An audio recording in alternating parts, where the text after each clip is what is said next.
اس جادوگرنی نے زہر ملایا ہے، یہ ہمارے سردار کو زہر دے کر مارنا چاہتی ہے۔ اقصیٰ خاتون یہ سن کر کہتی ہے تم مجھ پر الزام لگا رہی ہو، اگر تمہارے پاس کوئی ثبوت ہے تو یہ بات ثابت کرو۔ یہ سنتے ہی اقصیٰ خاتون غصے میں آ جاتی ہیں اور اس دوا کو اپنے منہ میں چکتے ہوئے کہتی ہیں یہ دیکھو، میں نے اس دوا کو استعمال کر لیا ہے، اگر اس میں زہر ہوتا تو میں مر جاتی۔ اور پھر وہ محمد علیہ السلام سے کہتی ہیں اگر آپ لوگوں کو مجھ پر یقین ہو گیا ہے تو یہ دوا ہمارے سردار کو استعمال کروائی جا سکتی ہے۔ ناظرین، اس کے بعد آپ دیکھیں گے کہ اسماعیلی فرقے کا ایک شخص لوگوں کو جمع کرنے کے بعد کہتا ہے ہمارے امام جو کہ کبھی بھی ظاہر ہو سکتے ہیں، ان کے نام پر آپ لوگوں کو یہاں پر جمع کیا گیا ہے۔ ہمارا مقصد بہت ہی زیادہ مقدس ہے۔ جیسا کہ آپ جانتے ہیں کہ سلجوقی تو صرف نام کے مسلمان ہیں، لیکن اصلی مسلمان ہم ہیں۔ ہم ان گھٹیا لوگوں کی سلطنت کو تباہ و برباد کریں گے اور اپنی سلطنت کی بنیاد رکھیں گے۔ اور پھر جیسے ہی وہ شخص اپنا خطاب مکمل کرتا ہے تو اس کے بعد ان کا ایک سردار دکھایا جاتا ہے جو کہ خونی رسم کو ادا کرتے ہوئے اپنا ہاتھ خنجر سے زخمی کرتا ہے اور اس کا خون پلیٹ میں ڈال کر کہتا ہے میرا خون بہت ہی مقدس خون ہے، یہی خون تمہیں ہمارے امام کی طرف لے جائے گا اور ہمیں راستہ دکھائے گا۔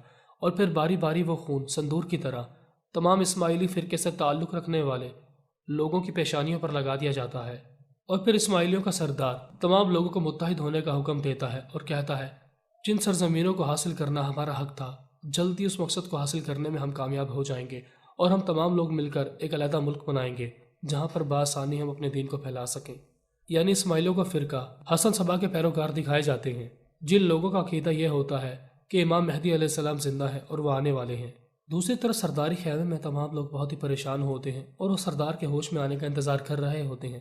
اور پھر جیسے ہی چاغری صاحب ہوش میں آتے ہیں تو تمام لوگ بہت زیادہ خوش ہو جاتے ہیں اور وہ اقصیٰ خاتون کی طرف شکریہ ادا کرنے والی نظروں سے دیکھ رہے ہوتے ہیں۔ اور پھر محمد علیہ السلام کے والد صاحب ان سے کہتے ہیں کیا آپ لوگوں نے میرے بیٹے حسن کا بدلہ لیا؟ محمد علیہ السلام اپنے والد صاحب کا ہاتھ پکڑتے ہوئے کہتے ہیں بالکل، ہم نے حسن کا خون ضائع ہونا نہیں دیا۔ اور پھر چاغری صاحب محمد علیہ السلام سے پوچھتے ہیں واسپورہ کان کے مسلمانوں کا کیا حال ہے، کیا انہیں آزاد کروا لیا گیا؟ محمد علیہ السلام مسکرا کر کہتے ہیں بہت ہی جلد معاہدہ طے ہو جائے گا اور ہم اپنے مسلمان بھائیوں کو آزاد کروا لیں گے۔ یہ سنتے ہی خیمے میں موجود تمام لوگ بہت ہی زیادہ خوش ہو جاتے ہیں۔ اور پھر سلچان خاتون محمد علیہ السلام سے کہتی ہیں اقصیٰ خاتون کا شکریہ ادا کرو اور جلد سے جلد یہ خبر تمام لوگوں تک پہنچا دو کہ چاغری صاحب کی صحت مکمل طور پر ٹھیک ہو چکی ہے۔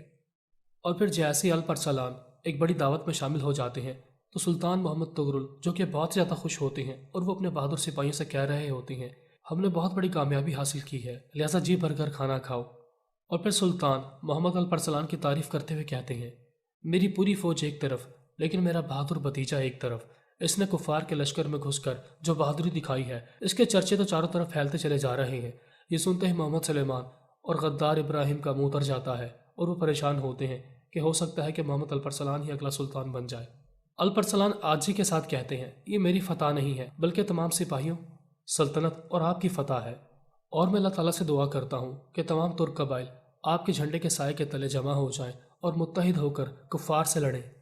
کندوری سے بھی رہا نہیں جاتا اور وہ ابراہیم کی جھوٹی تعریف کرتے ہوئے کہتا ہے محمد الپرسلان کی بہادری کے بارے میں تو تمام لوگ جانتے ہی ہیں، لیکن شاید ابراہیم یہ نال کو بھول گئے ہیں، ان کی جنگی چال کی وجہ سے ہی ہم لوگ اس جنگ میں فتح حاصل کر پائے ہیں۔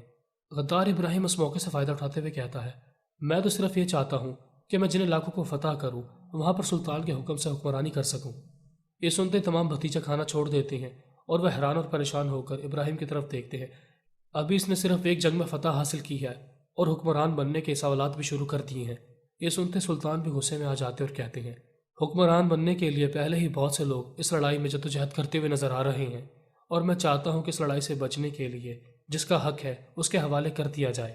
اور پھر سلطان ابراہیم کی طرف دیکھتے ہوئے کہتے ہیں جس سلطنت میں حکمران زیادہ ہو جاتے ہیں وہ سلطنت تباہی اور بربادی کا شکار ہو جاتی ہے، اگر حکمران صرف ایک ہی رہتا ہے تو سلطنت متحد ہو کر چل پاتی ہے۔ اگر میں صاف لفظوں میں کہوں تو بہت ہی جلد ایک حکمران کا نام ایک نئے سلطان کا نام نامزد کر دیا جائے گا۔ فی الحال تمہیں پریشان ہونے کی ضرورت نہیں ہے کیونکہ میں جانتا ہوں کہ سلطنت کو کیسے چلانا ہے۔ یہ سنتے تمام شہزادے مسکرانا شروع ہو جاتے ہیں اور ابراہیم شرمندگی سے اپنا سر جھکا لیتا ہے کیونکہ اس کی بے عزتی ہو جاتی ہے۔ سلطان اب بھی ابراہیم پر مکمل طور پر بھروسہ نہیں کرتے اور اسے فوری طور پر اس بات کا احساس ہو جاتا ہے۔ دوسری طرف آنے قلعے میں جنرل دوکاس گورنر سے کہتا ہے ہمارا اصل مقصد ہے شہزادہ لباریت کی واپسی، لہٰذا اس مقصد کو پورا کرنے کے لیے میں نے شہنشاہ سے بات کی ہے اور وہ شہزادہ لباریت کی خاطر بہت سا سونا ترکوں کے حوالے کرنے کے لیے تیار ہے۔ ہم دونوں گروہوں کے درمیان ایک امن معاہدہ طے پائے گا۔ گورنر یہ سن کر کہتا ہے، تم کس طرح یقین کے ساتھ کہہ سکتے ہو کہ سلطان ہمارے گناہوں کو معاف کر کے شہزادہ لباریت کو واپس کر دے گا اور تمام سونا معاوضے کے طور پر رکھ لے گا؟ جنرل دوکاس مسکرا کر کہتا ہے، میں ترکوں کے ساتھ بہت سی جنگیں لڑ چکا ہوں اور اس کے نتائج بھی دیکھ چکا ہوں، لہٰذا میں اپنے تجربے کی بنیاد پر ہی کہہ سکتا ہوں کہ سلطان ہماری شرائط قبول کر لے گا اور اپنی چند شرائط کو سامنے رکھتا ہوا شہزادے کو ہمیں واپس کر دے گا۔ بازنطینی گورنر یہ سنتے ہی طنز کرتے ہوئے کہتا ہے، آخر شہنشاہ کو ہمارے خاندان سے تعلق رکھنے والے شہزادے کی اتنی فکر کیوں ہے؟ جنرل دوکاس مسکرا کر کہتا ہے، ہمارے بازنطینی شہنشاہ کا دل بہت ہی سخی ہے، اگر لباریت کی جگہ آپ ہوتے تو آپ کو بھی آزاد کروانے کے لیے جتنا سونا دینا پڑتا ہم دے دیتے۔